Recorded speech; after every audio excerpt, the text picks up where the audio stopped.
Welcome to Everything Co-op, bringing you information on how cooperatives can help improve your quality of life. This show is being sponsored by the National Co-op Bank, NCB.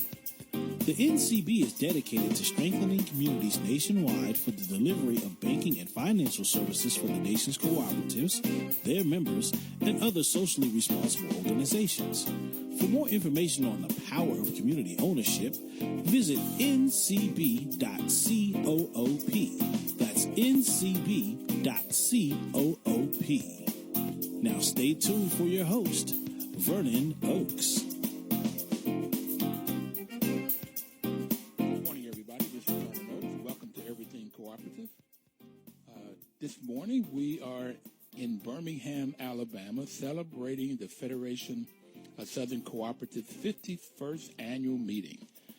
And in the studio, if you will, right here with me is Cornelius Blanding, who is the Executive Director of the Federation. Good morning, Cornelius. Good morning, Vernon. And how are you today? Better than I deserve. Okay. So first, for people that don't know about the Federation of Southern Co-ops, what is the Federation of Southern Co-ops? The Federation is a nonprofit cooperative association of black farmers, landowners, and cooperatives all around the South. The Federation was founded out of the Civil Rights Movement back in 1967, so we're a 51-year-old organization that primarily works around three themes, if you will: cooperative economic development, land retention, and advocacy. So really working in rural communities and rural black communities, but in all communities, domestically and globally, trying to connect people, trying to connect farmers, trying to connect communities to have control and have sustainable communities. So that's cooperative economic development, land retention, and advocacy. Yes, sir. Advocacy means going out working with communities, working with legislators, working to have better programs and policies that impact the people, the communities where we work. Okay, that sounds like I was just at a meeting with Reverend Barber on this Poor People's Campaign, and it seemed like advocacy is what he talks a lot about in trying to get policy for poor folk. And that's extremely important because, what I like to say is that policy, it either promotes poverty or it plays a role in addressing it. And when it's left unchecked, typically it promotes poverty. And so people understanding legislation, understanding policy, understanding the impact that it has on their lives is important, and it's even more important that they play a role in it. So how many states does the Federation represent? We're chartered to work in 13 states, including D.C. The Federation was actually chartered in D.C. back in 1967 because we couldn't get chartered at home in the South. And it still is almost impossible to get for an organization like the Federation to be chartered now. But we work in 13 states. We're chartered to work in 13 states. But we have representation. By representation, I mean board representation, network, and a membership in about 9 of those states. But we truly dig in and focus on about 6 of them. And I say that because that's where we have staff, a board member, and our strong network of partners. And so that's where the bulk of our work really happens. And what are those 6 states? Alabama, Georgia, Mississippi, South Carolina, did I say Florida? No. Louisiana, and Texas. Okay, that's 7. And 7 then. Okay. Okay. And so we've been growing. Alabama, Georgia, Mississippi, South Carolina, Louisiana, Texas. There's one more. I don't have mine. I don't have them. Did I say Florida? Did we get Florida? Yeah, that's what that is. That's in Florida. And there's a lot more action that's starting to happen in North Carolina also. So it probably would be 8. So we're getting. So we're growing. We're reaching out further, and more importantly, a lot of folks are coming in. At this annual meeting where we are, Vernon, you'll probably see representation from a lot more than that. And so just the challenge for us is trying to figure out how do we spread ourselves that thin where we can do the work. And so we depend a lot on our board members, our membership, volunteers, our partners, these networks to get this work done, and trying to figure out how do we coordinate that work so it's effective is one of our biggest challenges. So how do you measure how effective you are? Because this economic development, this co-op economic development, land retention, advocacy, I guess you could say in advocacy, you could look at what kind of policies and programs you've got created over the years. Land retention, are you helping people to retain their land? Yes. Are they still losing it? And then what kind of economic development, what kind of co-op economic development? You have more co-ops being developed, you're getting bigger. So let me point to a couple of things specifically. Okay. So around land retention, the basis of it is about, and unfortunately, it was about starting in a place where we stopped the bleeding. And by that I mean this. There's some statistics that came from the statistical services from the census. In 1910, there were roughly about 218,000 black farmers owning about 15 million acres of land. Before the turn, wait a minute, that's 15 million acres of land. In 1910. That was the peak of black land ownership. Okay, did folks get that by 40 acres in a mule? I don't think we ever got our 40 acres in a mule. I know we didn't. How did they get 15 million acres? Our people were very enterprising. And we have a rich history. We have an infrastructure. We have a basis, a foundation to build upon. But unfortunately, there have been so many things that have come into play that have forced the loss of that. So in 1910, that was the peak. But by 1992, before the turn of the century, there were only 18,000 black farmers, roughly, owning about 2.3 million acres.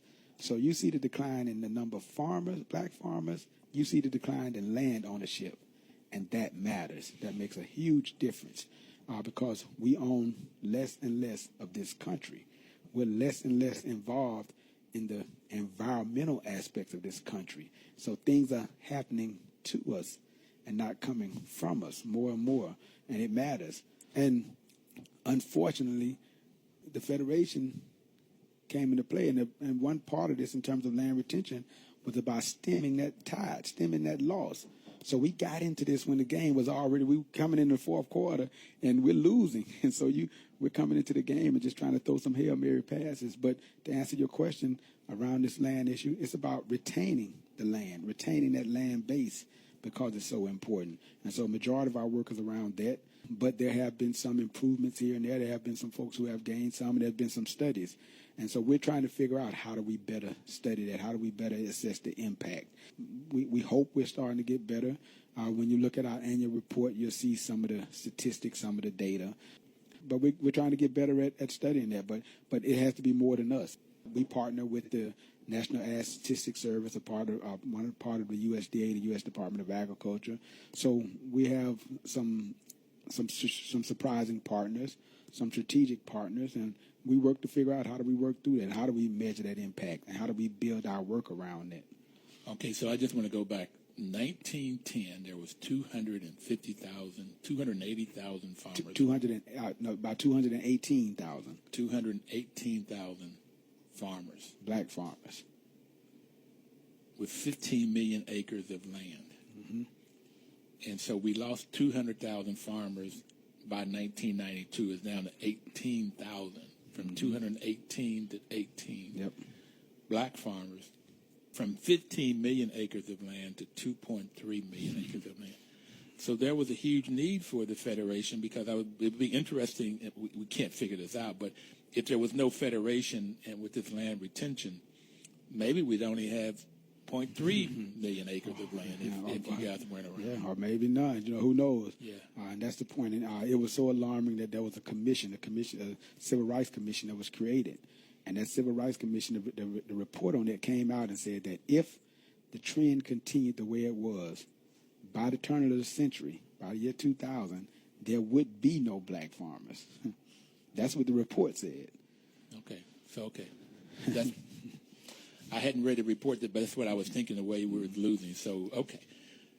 Monica Raines from your office was on the show once, and we got more calls that day because she was talking about the different ways that folks was taking the land, and it was literally taking, okay, particularly through heirs.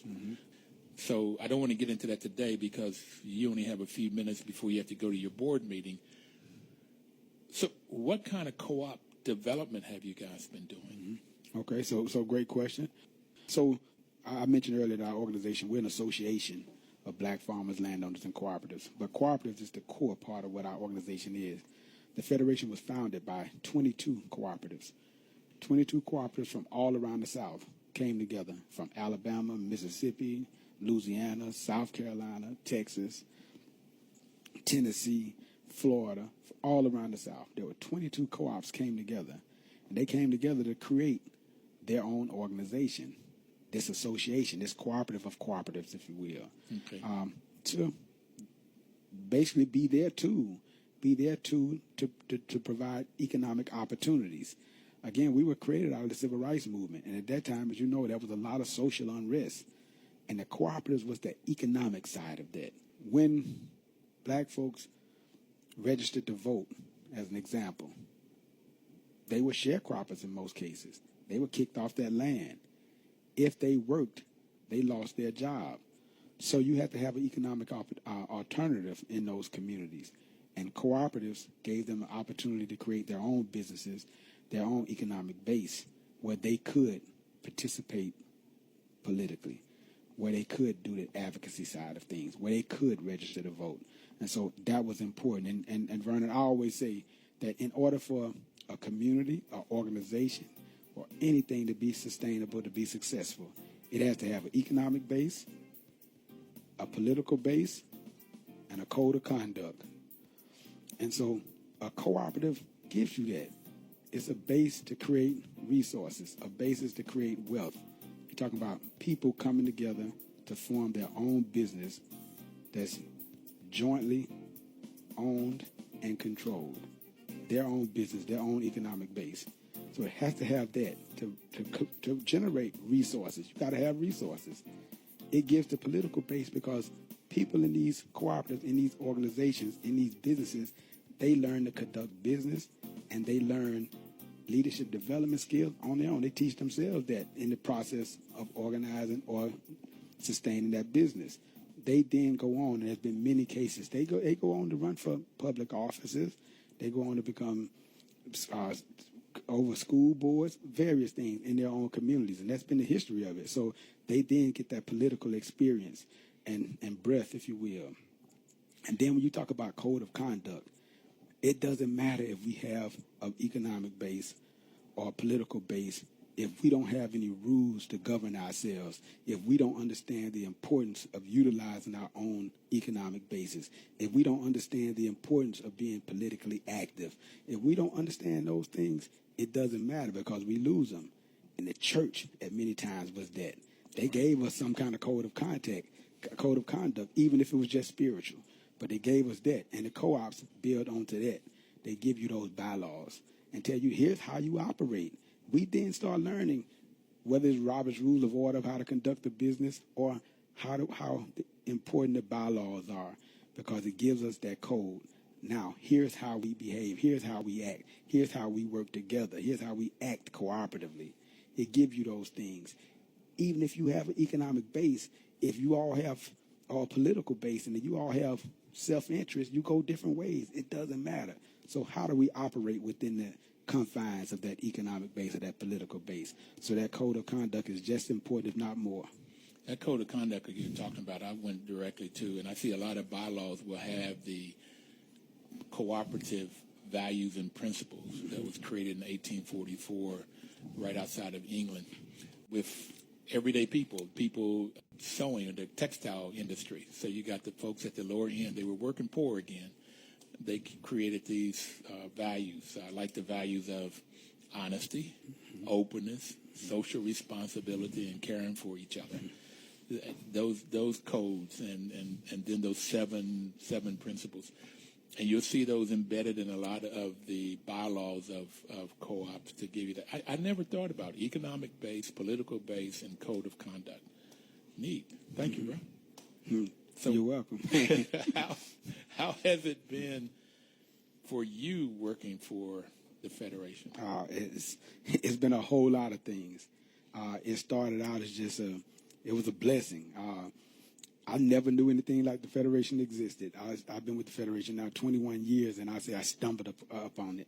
And I stumbled upon it because of other folks, other mentors who worked with me years when I didn't know anything, and I know a little bit more now.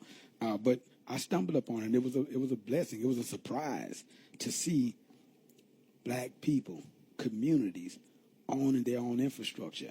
I stumbled upon it in Epes, Alabama. I walked on the training center of the Federation. The Federation, this organization owns over 1,200 acres of land, and a training center sits on one tract of that 1,200 acres. And I was at the training center, and I was there during a community event that was being held at the Federation, facilitated by the Federation. And I looked around, and I was amazed. And I was even more amazed when I learned that the folks who were there, who were putting it on, who were participating in it, owned it. And I haven't left. And I haven't left. So it's been a lot of things. It's been amazing. It's been a blessing. It's been a challenge. But when you love things, the challenges are worthwhile. You sometimes wake up in the morning looking for the next challenge. Right. And that's where I find myself a lot of times with the Federation. But, hey, it keeps me moving. It keeps me in check. It keeps me humble. And it gives me the opportunity to serve. And that's what my grandmother and my mother always told me, that hey, if you're not serving, you're not doing anything. All right, brother, caring for one another. So I'm looking at your financial statement. You have assets and you have liabilities. And it looks like you got more assets than liabilities. And my job is to make sure we always have that. And assets are what you own, and liabilities is what you owe. Mm-hmm. And unfortunately, too many people in America owe more than they own. Mm-hmm. And they call that a negative net worth. And some people think if you don't have any net worth financially, you're not worth anything. Mm-hmm. And they treat you that way. Yeah.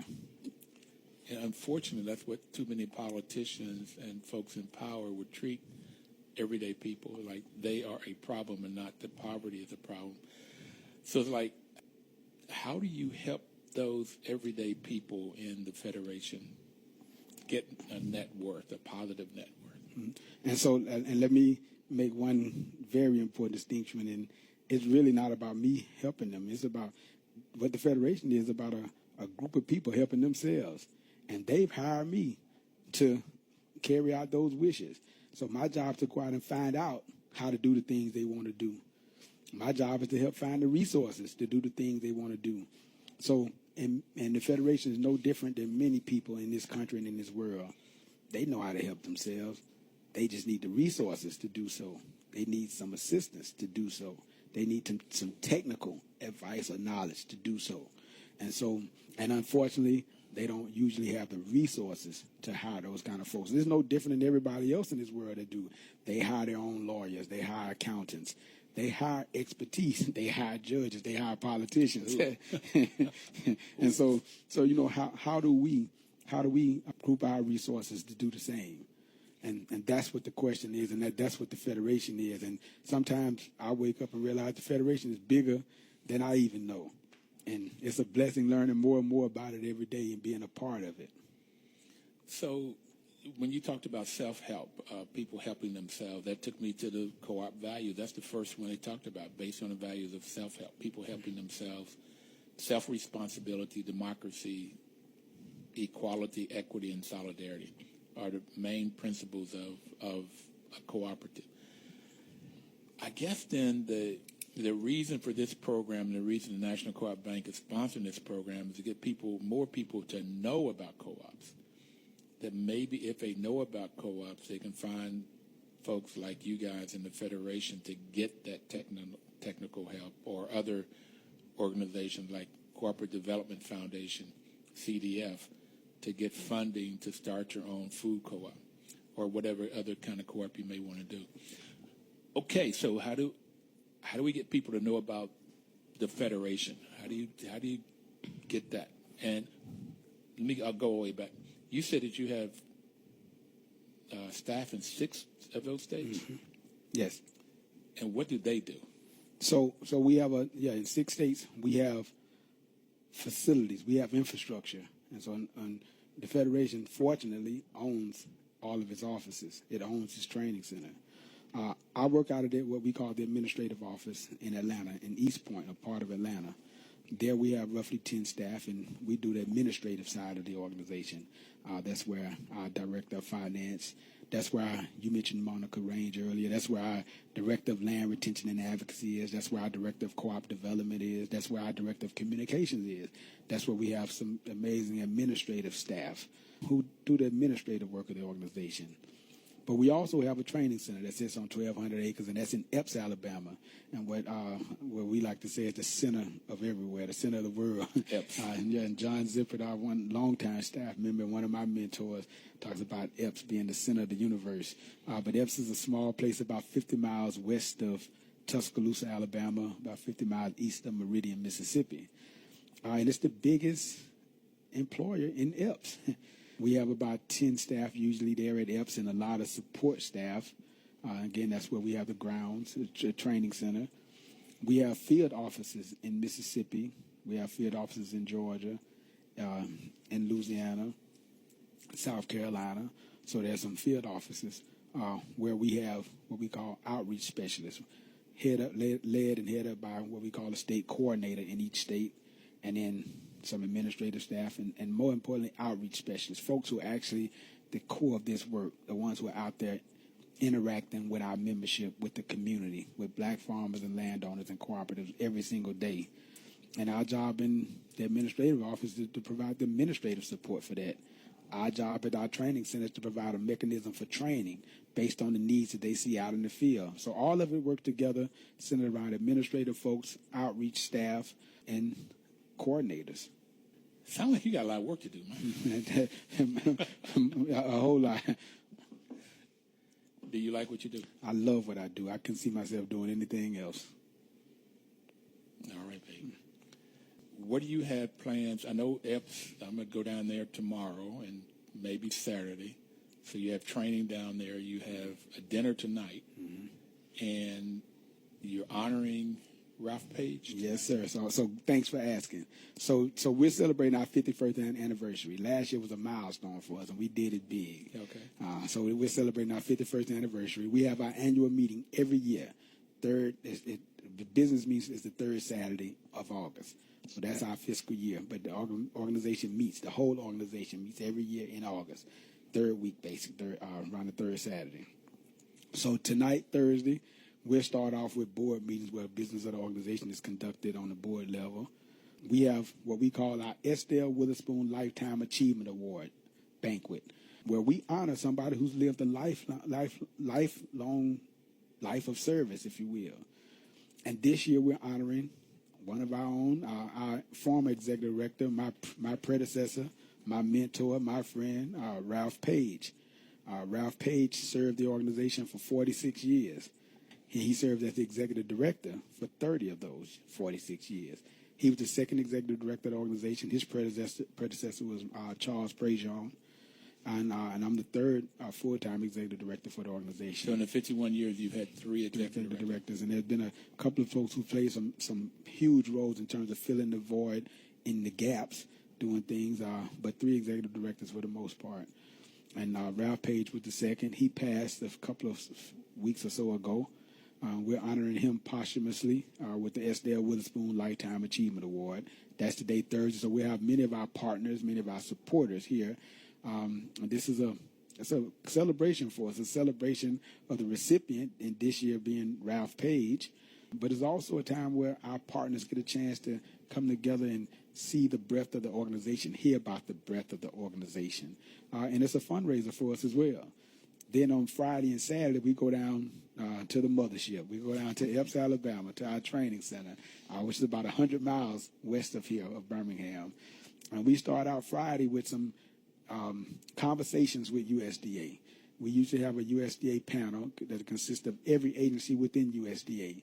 And they talk about their programs, about their agencies, about their work, and more importantly, they interact directly with the membership, with the farmers, with the landowners from all around the South, and many other partners. And there's conversations, there's tough questions, there's honest answers, there's conflict, there's rejoicing, and we finish the night with a fish fry. So we know that we're all still friends. We just got to figure out how do we do this work together, because at the end of the day, what's at stake is this country. And we collectively and especially we black people. We have to play a role in the progress of this country as well when we start talking about the natural resources, the air, the water, and the soil. So we learn that, we understand that, and we understand what our role is and that we're a part of this. And when we understand that, when everybody understands that, then we all get into the fight to make sure we save that black-owned land, to make sure we stop that decline, because it's important. We got to have a stake in this country, and we have a role to play. But we end Saturday with a business meeting, with our annual meeting with the membership, with what we call state caucuses. It's the crux of this organization, where each state cuddles up in their own corner, and they talk about what this organization needs to do for them, what it needs to continue to do, what it needs to change, or whatever. They talk about the problems, and our job as a staff to listen. And we find out, and we take that, and those are our marching orders for the next year. And we're in, and I give my message as the executive director to the membership. But that's our weekend. It's our 51st anniversary. Washington, D.C.'s News Talk, 1450 AM WOM at 95.9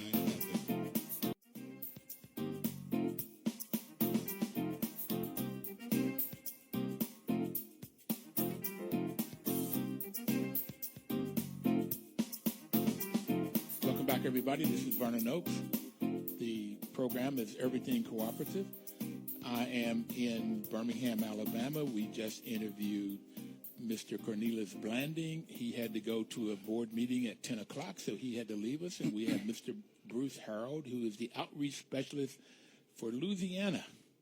But the National Co-op Bank is sponsoring this program to give everybody out there information about co-ops. NCB's mission is to support and be an advocate for America's cooperatives and their members, especially in low-income communities, by providing innovative financial and related services.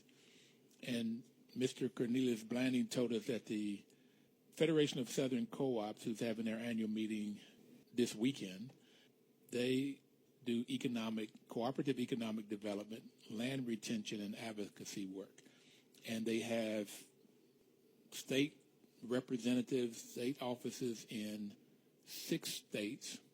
And Mr. Bruce Harold is the outreach specialist for Louisiana. Good morning, sir. Good morning. What does an outreach specialist do? Okay. We work with small and minority farmers in rural areas. We also work with individuals in the urban communities also, with urban gardens and with urban agriculture. So you try to get some good food in the city, huh? Yes. And that's all I think of Louisiana is New Orleans and their food and music. So, Bruce, how long have you been with the Federation? Approximately 7 to 8 years. Okay. So how did you get to the Federation? I met Mr. Blanding like 7, 8 years ago. He was working on a pilot program with cooperatives, in Louisiana, and he asked me would I be interested in joining the Federation, and I did my some homework about the Federation, and I joined. And what was your background? Were you a farmer, or what did you do? Yes, I was a farmer, and I have a degree in agriculture. So I've been in agriculture my entire life. You have a degree in agriculture. From what college? Okay, now it's ULL. When I got my degree, it was the University of Southwestern Louisiana, USL. Mm-hmm. Now it's ULL, University of Louisiana in Lafayette. University of Louisiana in Lafayette. Okay, in Lafayette. Mm-hmm. Okay, in agriculture, where do you guys learn how to milk a cow? No, I never milked a cow. Okay. I'm a 4th generation farmer. My dad, we raise livestock like hogs, cows, and we raise grain such as wheat, soybeans, corn. Okay. In Louisiana. Yes, in Louisiana. Yeah, in central Louisiana. I grew up in a small town called Simmsport, Louisiana. And this is where we farm currently today. And it's called, what's the name of the city? Simmsport, Louisiana. Simmsport. Is it a port? No, it's on the Atchafalaya River, Simmsport. Okay. What was it like growing up on a farm in Simmsport, Louisiana? It was hard work, but it made me a man. It made me who I am today. It was long hours. We didn't have tractors, with air conditioning. When we grew up, we ate dirt, most of the day, driving the tractor. But it made me a man. It really did.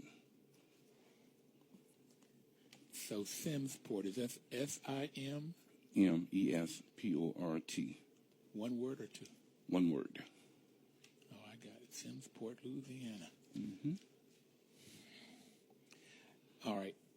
I don't know what it would be like growing up on a farm, and what I think of it with what I've heard. We farmed about an acre of land, or we grew stuff about an acre of land, corn and green beans and tomatoes and cabbage and potatoes. Mm-hmm. And the only part I liked was harvesting. I didn't like that as much as eating, but I had to harvest in order to eat. So, but how many acres did you all have? Back then, between 150 to 200 acres. When I was growing up, we increased to 800 acres at one time, and we lost property. Landowners gave the property to other farmers. But now I'm farming approximately about 200 acres now. We are. So you are farming now? Yes, sir. So you work with the Federation? Mm-hmm. I work with the Federation on a part-time basis in Louisiana, and my sons, we form together. How many sons? I have two boys, two sons. Okay. You're making them a man, too, huh? Yes, sir. They're both in agriculture. My youngest son, he's a senior at the University of Arkansas. He's majoring in agribusiness. When he graduates, he plans on, working for a governmental agency or in the agricultural field for 3 or 4 years. Then he plans on coming back and working for the family business. See, that's what I was thinking. That agriculture was the business side of it. I guess it's the cropping. How do you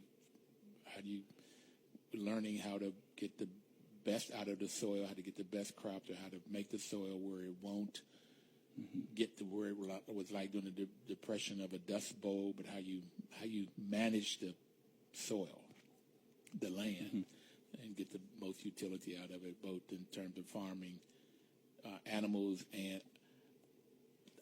my farming skill set was very small, and I keep thinking about, because I live in D.C., of urban farming, which you were talking about in the cities, but getting some organic farming again, because I like vegetables more than anything else. So I've been thinking about doing that, but I cannot even imagine the hard work of farming. That's like, I don't know, 5 o'clock in the morning to 10 o'clock at night or something. Yes, it's long hours, especially like right now when it's so hot. We get up and, like you say, 5 o'clock in the morning. You work until noon. It gets too hot, and we let the workers take a break. Yes, sir.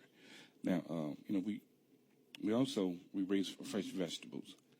My wife and I, Rena Harrell, we started raising fresh vegetables a few years ago on our own on a small scale. We wanted to do it the old-fashioned way, and we wanted to get our hands on. So we did all the labor and all. We realized if you work in that field and you harvest your crops, you're too tired to go and sell them. Okay. So, we had to, have to hire individuals to help us. It's a must. You can't do it all. So how do you sell them? We sell them to markets. Being part of the Federation, we sell some of our vegetables to another cooperative in Mississippi, Indian Springs. We have a large church base. We sell a lot of our vegetables, locally and to church members.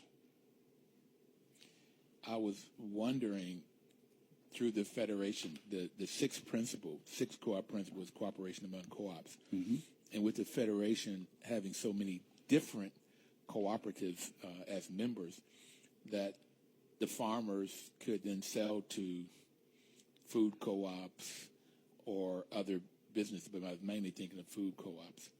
In some churches, I know in our church in D.C., we're different. We would pool our monies and then buy. And so we get a lot more when we buy in bulk like that, and then fresh foods. So is that the kind of things you're doing at churches around there? No, well, we just sell to individuals in the church. Okay. Yes, sir. You know, that program what you're talking about, we've heard of it where the churches will buy, let's say, 100 boxes of vegetables. Right.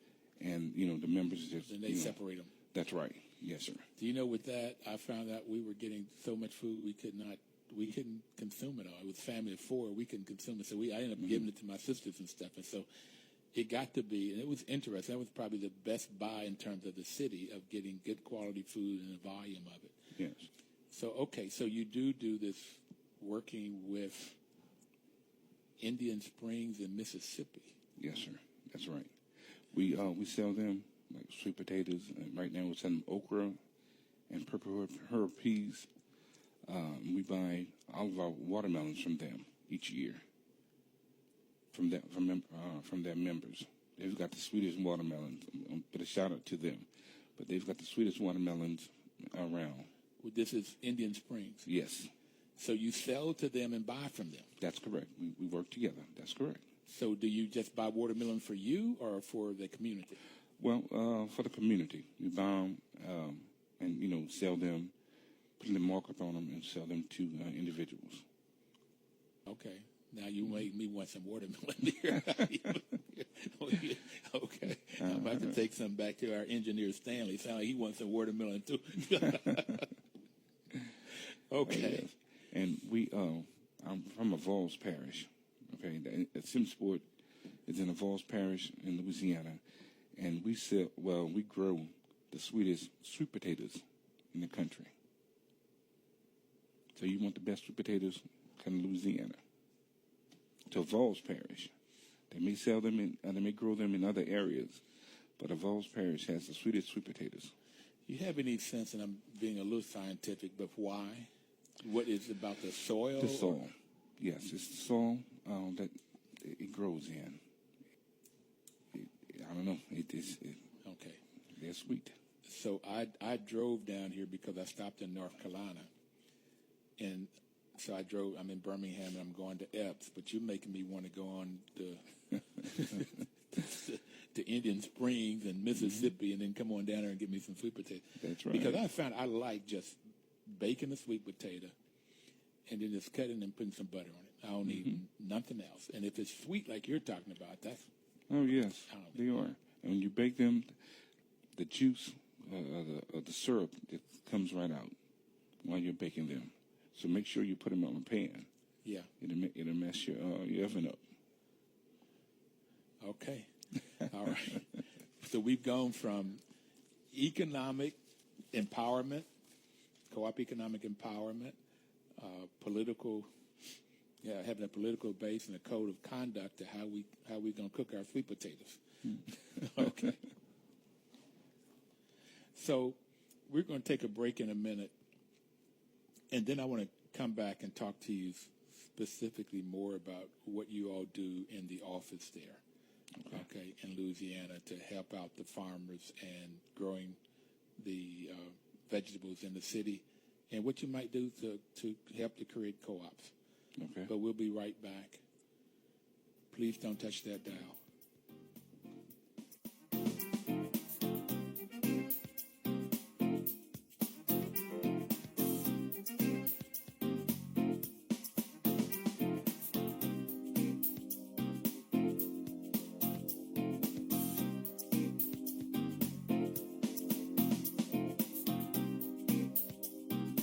Washington, D.C.'s News Talk, 1450 AM WOL and 95.9 FM.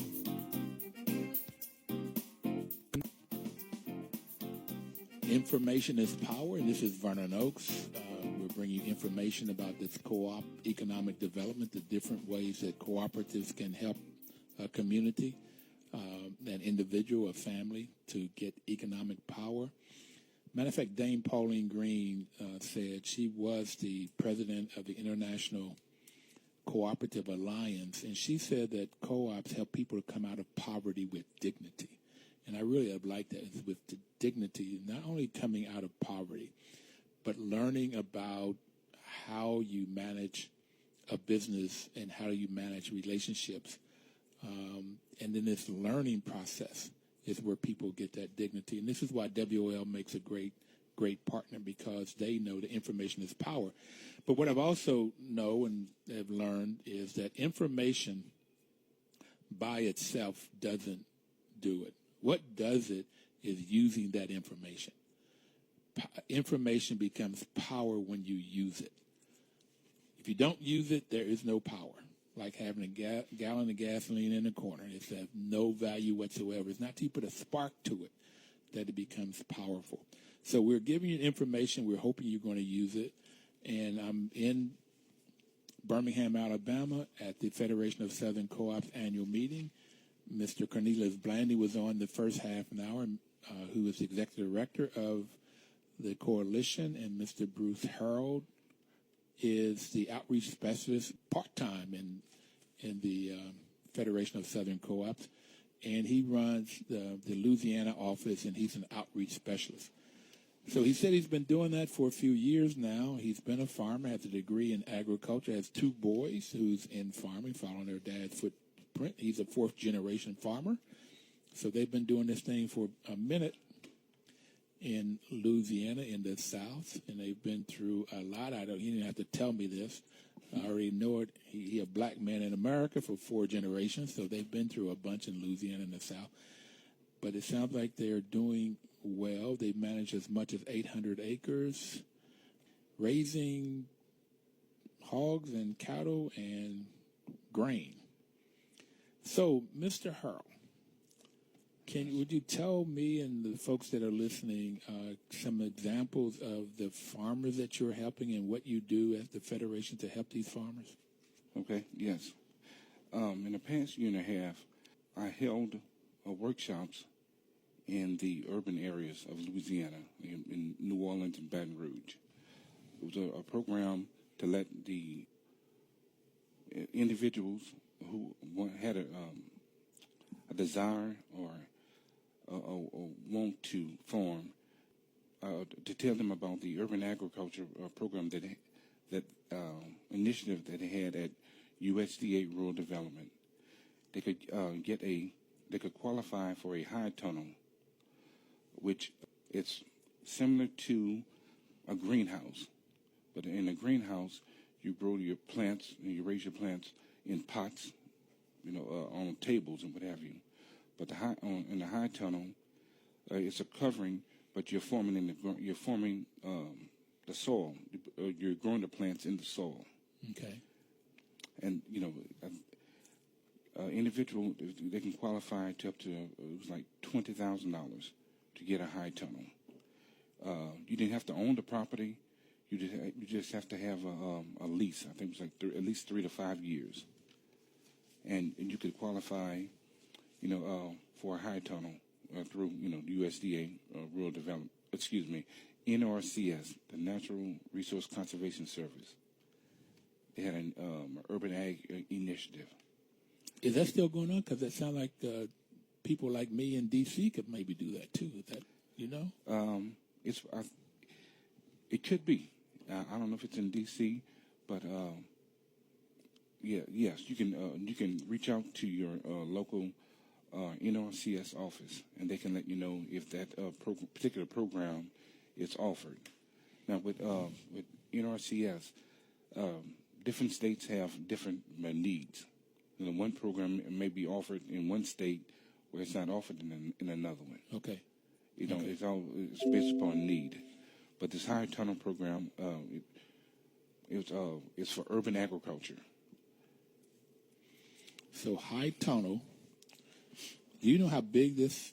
You say it's not like a greenhouse, because a greenhouse you're going to grow it on tables. You're going to grow whatever, and then in pots. Well, yes, it's like a greenhouse, but instead of growing on the tables, in pots, you're raising your plants or your trees or shrubs or whatever in the soil.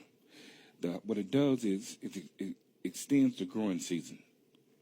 Let's say you're raising tomatoes, Tomatoes, normally you start, but let's say in Louisiana, you start raising your tomatoes. You plant them outside, say in March or April. Well, the high tunnel program you can start in January, because you're covering the area, and you're manipulating the temperature. Okay. I'd imagine it would still be hard in D.C. since January and February can be very cold, snow and cold. But in Louisiana, I could possibly see it. You still have colder weather, but not the snow. You don't get the snow down there. Rarely. Rarely, yes. Yeah, yeah, ours is regular. So it extends the growing season. But how big is this tent, if you will? I'm going to call it that. That's what I can visualize. How big is it? Well, you can get them different sizes. It all depends on your need. Mm-hmm. If you have, let's say, half an acre, you may get it, let's say, 50 by 100. It all depends on your need, and what you qualify for, and the amount that you qualify for. You just want to make sure you can get a small tractor,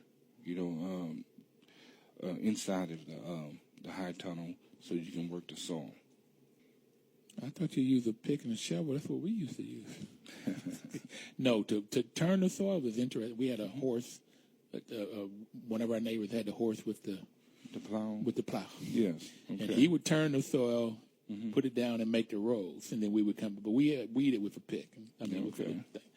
Okay. That's going back a little bit. All right. I wouldn't want to do that today. But 50 by 100. That's just an example. Yeah. It could be 100 by 200, or 150 by 300. It's different sizes. It all depends on your need and what you're planning on doing. Yeah, I was thinking about what the backyards in the city might be, and it could be 50 by 100. Okay. Could be. Another thing, before you'd have to see if you have any zoning ordinances in your city, because they may not allow an individual to have a high tunnel. Got it. I'm writing this down because I'm quite interested in it. I've been interested in growing. Now, the people that do this, I would imagine, particularly if it's 100 by 300, they are going to sell this product. They can't use all of that for a family. Mm-hmm. Yeah. So do you help them, and how do you market that too, or do they do that on their own? Well, they do it on their own. Now, that's where cooperative development comes in. I try to work with a group, or try to put on the workshop. I tell the farmers or the individuals who are at the workshop if they can start a cooperative, get at least 7 to 10 farmers who want to start farming. They can start a cooperative. Okay, just like let's say that they all qualify for a high tunnel. Let's say it's 10 individuals. They all get a high tunnel. Okay, instead of each one of them buying a small tractor, well, if they're part of the cooperative, they can buy one tractor and they can share the tractor. Got it. Or the equipment. That's going to help them on their cost. They can buy seed in bulk, which will help with that cost also. Okay. So I just got a note from our producer, Pat Thornton, that you need to talk up a little bit. I turned you up a little bit. Okay. We were both low. So if you get 5, 6, 7 people that want to do this, now there is a young lady in D.C. that's using part of the land of one of the colleges, universities up there, and she's created a farm. And then she's packaging it and selling it to people. And they've created a co-op where the individuals that buy it belong to the co-op. And they're similar to the church thing I was telling you about. Yes. So that every week they get bags of vegetables depending on whatever she's harvesting. And that seems to be going quite well. Mm-hmm. Okay, so there's different ways of doing it. That's right. Okay. Let's say, this cooperative of these, 10 farmers. They can get together. They can market their products initially as naturally raised. They can't say that it's organic because you have to have that certification. Right. But they can get more for their products. They said it's naturally raised, and using no chemicals. Right. Okay, so they can get a better price for their products. So, do you like what you're doing? And you said this farming was hard work that made you a man. Do you like farming? Do you like this work with the cooperative, the Federation of Southern Cooperatives? No, sir, I don't. I love it. You don't like it, you love it. Okay, yes, sir. Okay. And again, my boys, they're following my footsteps. They're gonna be. They want to farm, and they want to do what we do, what I do, helping other farmers and young men in agriculture. And so you followed your dad followed his dad followed his dad. Yes, sir. 4 generations. Yes, sir. Thank you for listening, and please have a wonderful, wonderful cooperative week. We'll see you next Thursday. Washington, D.C.'s News Talk, 1450 AM WOS and 95.